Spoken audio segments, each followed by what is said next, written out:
السلام عليكم أصدقائي. طبعا اليوم السبت، درجة الحرارة وصلت ل50 وأكثر. صار يومين منطقتنا. اليوم السبت 26 تموز. بس كمان نفس المبدأ هديك السنة كمان، يعني وصلت درجة الحرارة هيك. بس السنة عندي صار كارثة، ما بعرف يعني. هلا أجي أفاجأ بالطيور ميتة. يعني ما بعرف، يعني هذا الأمر، يعني حتى الشوب ما بيعمل هيك. الطيور الثانية ما فيش.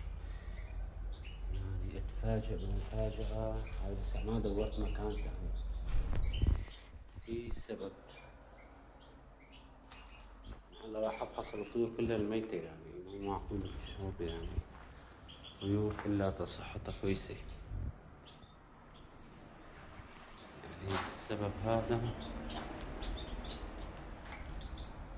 يعني في سبب أنا أشك بغير تكون المي أو الأكل، لأنه ما بعرف. بس باقي الطيور ما فيها شي. معقول يعني الشوب أثر بهالدرجة؟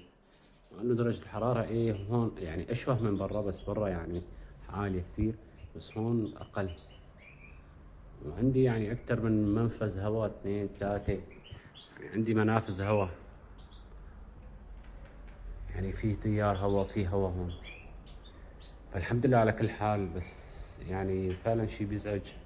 يعني لازم أعرف السبب. في سبب هون.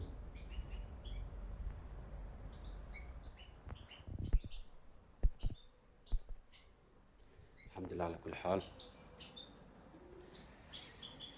أنا التوفيق للجميع يا شباب. الله يعوض.